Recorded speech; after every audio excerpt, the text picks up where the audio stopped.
Hi friends, it's Cassandra with Vine. Today we're going to keep reading Black Beauty by Anna Sewell. Yesterday we learned that Black Beauty was a horse and that he was raised by a very gentle master. There was a hint that maybe not all people were quite so gentle and that his mother told him and advised him to always be kind. We're going to see what happens next as we travel on with Black Beauty today and meet one of his friends.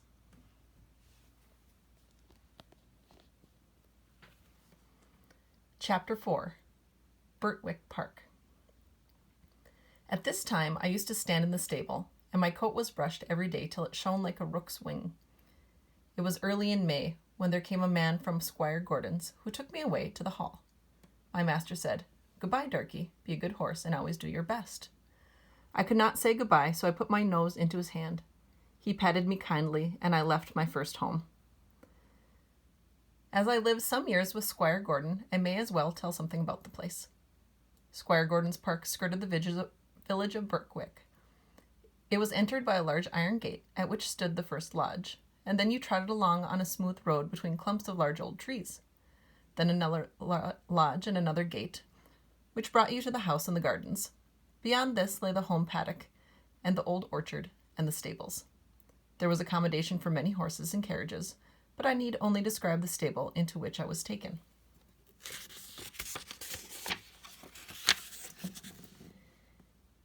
It was very roomy with 4 good stalls.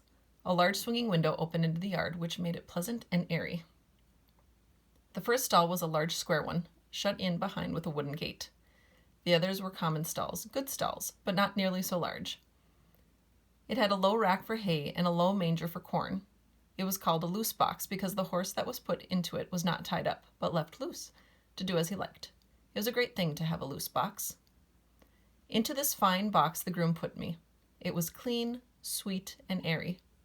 I never was in a better box than that, and the sides were not so high, but that I could see all that went up through the iron rails that were at the top. He gave me some very nice oats. He patted me, spoke kindly, and then went away. When I had eaten my corn, I looked round. In the stall next to mine stood a little fat gray pony, with a thick mane and tail, a very pretty head, and a pert little nose. I put my head up the iron rails to the top of the box and said, "How do you do? What is your name?" He turned round as far as his halter would allow, held his head up, and said, "My name is Merrylegs. I'm very handsome. I carry the young ladies on my back, and sometimes I take our mistress in the low chair. They think a great deal of me, and so does James. Are you going to live next door to me in this box?" I said, "Yes." "Well, then," he said, "I hope you are good-tempered. I do not like anyone next door who bites." Just then a horse's head looked over from the stall beyond. The ears were laid back, and the eye looked rather ill-tempered. This was a tall chestnut mare, with a long, handsome neck. She looked across to me and said, "So it is you who have turned me out of my box. It is a very strange thing for a colt like you to come and turn a lady out of her own home." "I beg your pardon," I said. "I've turned no one out. The man who brought me put me here. I had nothing to do with it. And as to my being a colt, I am turning 4 years old and am a grown-up horse. I never had words yet with a horse or mare, and it is my wish to live at peace." "Well," she said, "we shall see. Of course, I do not want to have words with a young thing like you." And I said no more. In the afternoon, when she went out, Merrylegs told me all about it. "The thing is," said Merrylegs, "Ginger has a bad habit of biting and snapping. That is why they call her Ginger. And when she was in the loose box, she used to snap very much. One day she bit James in the arm and made it bleed. And so Miss Flora and Miss Jessie, who are very fond of me, were afraid to come into the stable. They used to bring me nice things to eat, an apple or a carrot or a piece of bread. But after Ginger stood in that box, they dared not come, and I missed them very much. I hope they will now come again if you do not bite or snap." I told him I never bit anything but grass, hay, and corn, and could not think what pleasure Ginger found it. "Well, I don't think she does find pleasure," said Merrylegs. "It's just a bad habit. She says no one was ever kind to her. And why should she not bite? Of course, it is a very bad habit, but I am sure if all she says is true, she must have been very ill-used before she came here. John does all he can to please her, and James does all he can, and our master never uses a whip if a horse acts right, so I think she might be good-tempered here. You see, he said with a wise look, I am 12 years old. I know a great deal, and I can tell you there's not a better place for a horse all round the country than this. John is the best groom that ever was. He has been here 14 years, and you never saw such a kind boy as James is.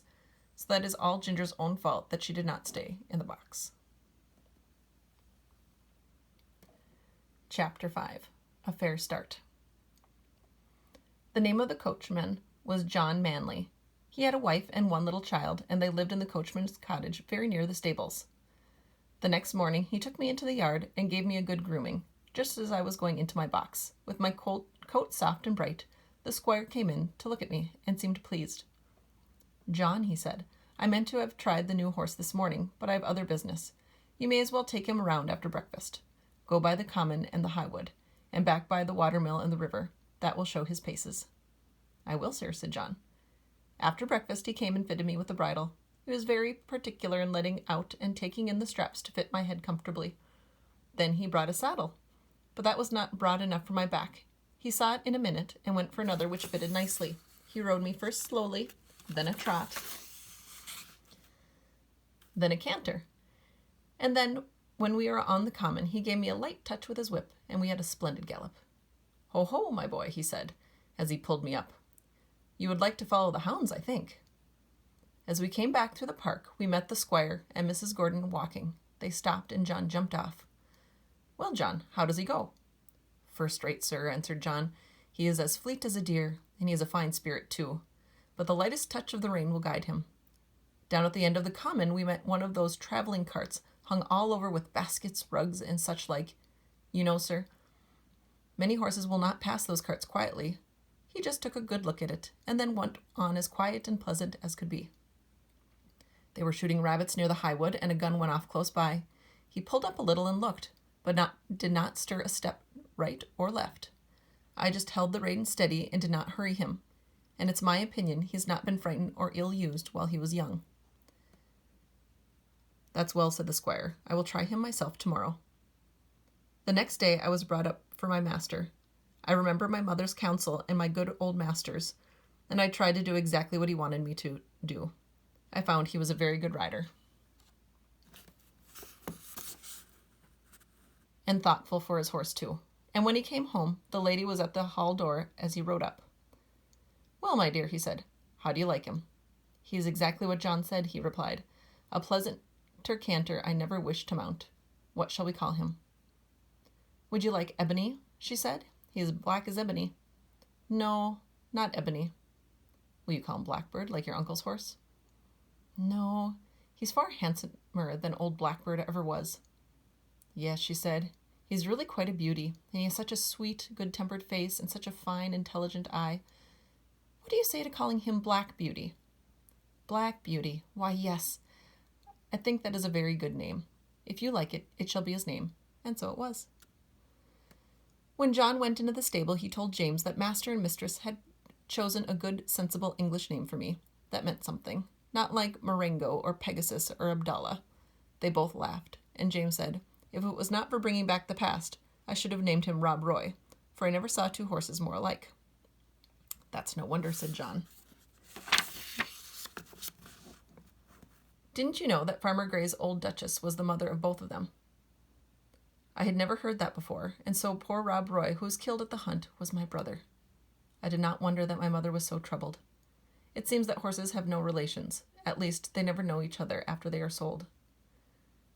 John seemed very proud of me. He used to make my mane and tail almost as smooth as a lady's hair, and he would talk to me a great deal. Of course, I did not understand all he said, but I learned more and more to know what he meant and what he wanted me to do. I grew very fond of him. He was so gentle and kind. He seemed to know just how a horse feels, and when he cleaned me, he knew the tender places and the ticklish places. When he brushed my head, he went as carefully over my eyes as if they were his own, and never stirred up any ill temper. James Howard, the stable boy, was just as gentle and pleasant in his way, so I thought myself well off. There was another man who helped in the yard, but he had very little to do with Ginger and me. A few days after this, I had to go out with Ginger in the carriage. I wondered how we should get on together, but except laying her ears back when I was led up to her, she behaved very well. She did her work honestly and did her full share. And I never wished to have a better partner in double harness. When we came to a hill, instead of slackening her pace, she would throw her weight right into the collar and pull away straight up. We both had the same sort of courage at our work, and John had oftener to hold us in than to urge us forward. He never had to use the whip with either of us. Then our paces were much the same, and I found it very easy to keep step with her when trotting, which made it pleasant. And Master always liked it when we kept step well, and so did John. After we had been out 2 or 3 times together, we grew quite friendly and sociable, which made me feel very much at home. As for Merrylegs, he and I soon became good friends. He was such a cheerful, plucky, good-tempered little fellow, and he was a favorite with everyone, especially Miss Jessie and Flora, who used to ride him about in the orchard and have fine games with him and their little dog Frisky. Our master had 2 other horses that stood in another stable. One was Justice, a roan cob, used for riding, or for the luggage cart. The other was an old brown hunter named Sir Oliver. He was past work now, but was a great favorite with the master, who gave him the run of the park. He sometimes did a little light carrying on the estate, or carried one of the young ladies when they rode out with their father, for he was very gentle and could be trusted with a child as well as Merrylegs. The cob was a strong, well-made, good-tempered horse, and we sometimes had a little chat in the paddock, but of course I could not be so intimate with him as with Ginger, who stood in the same stable. Chapter 6. Liberty. I was quite happy in my new place, and if there was one thing that I missed, it must not be thought I was discontented. All who had to do with me were good, and I had a light, airy stable and the best food. What more could I want? Why, liberty. For 3.5 of my years of my life, I had all the liberty I could wish for. But now, week after week, month after month, and no doubt year after year, I must stand up in a stable night and day, except when I am wanted. And then I must be just as steady and quiet as any old horse who has worked 20 years. Straps here and straps there, a bit in my mouth, and blinkers over my eyes. Now, I'm not complaining, for I know it must be so. I only mean to say that for a young horse full of strength and spirits, who has been used to some large field or plain, where he can fling his head and toss up his tail and gallop away at full speed, and then round and back again with a snort to his companions, I say it is hard. Never to have a bit more liberty to do as you like. Sometimes, when I have less exercise than usual, I felt so full of life and spring that when John has taken me out to exercise, I really could not keep quiet to do what I would. It seemed as if I must jump or dance or prance, and many a good shake I know I must have given him, especially at the first, but he was always good and patient. Steady, steady, my boy, he would say. Wait a bit, and then we'll have a good swing, and soon get a tickle in your feet. Then, as soon as we were out of the village, he would give me a few miles at a spanking trot, and then bring me back as fresh as before, only clear of the fidgets, as he called them. Spirited horses, when not enough exercised, are often called skittish, when it is only play, and some grooms will punish them, but our John did not. He knew it was only high spirits. Still, he had his own ways of making me understand by the tone of his voice or the touch of his rein. If he was very serious and quite determined, I always knew it by his voice, and that had more power with me than anything else, for I was very fond of him. I ought to say that sometimes we had our liberty for a few hours. This used to be on Sundays in the summertime. The carriage never went out on Sundays because the church was not far off. It was a great treat to be turned out into the home paddock or the old orchard. The grass was so cool and so soft on our feet, the air so sweet, and the freedom to do as we like was so pleasant. To gallop, to lie down, to roll over on our backs, or to nibble sweet grass. Then it was a very good time for talking, as we stood together under the shade of the large chestnut tree. Chapter 7. Ginger. One day, when Ginger and I were standing alone in the shade We had a great deal of talk. She wanted to know all about my bringing up and breaking in, and I told her. Well, she said, if I had had your bringing up, I might have had as good a temper as you. But now I don't believe I ever shall. Why not? I said. Because it has been so different with me, she replied. I never had anyone, horse or man, that was kind to me, or that I cared to please. For in the first place, I was taken from my mother as soon as I was weaned, and put with a lot of other young colts. None of them cared for me, and I cared for none of them. There was no kind master like yours to look after me, to talk to me, to bring me nice things to eat. The man that had the care of us never gave me a kind word in my life. I do not mean that he ill-used me, but he did not care for us one bit further than to see that we had plenty to eat and shelter in the winter. A footpath ran through our field, and very often the great boys passing through would fling stones and make us gallop. I was never hit, but one fine young colt was badly cut in the face, and I should think it would be a scar for life. We did not care for them, but of course it made us more wild, and we settled in our minds that boys were our enemies. We had very good fun in the free meadows, galloping up and down, chasing each other round and round in the field, then standing still under the shade of the tree. But when it came to breaking in, that was a bad time for me. Several men came to catch me, and when at last they closed me in one corner of the field, one caught me by the forelock, another caught me by the nose and held it so tight I could hardly draw my breath.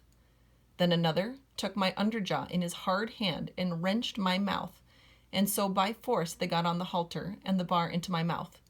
Then one dragged me along by the halter, another flogging behind, and this was my first experience I had of men's kindness. It was all force.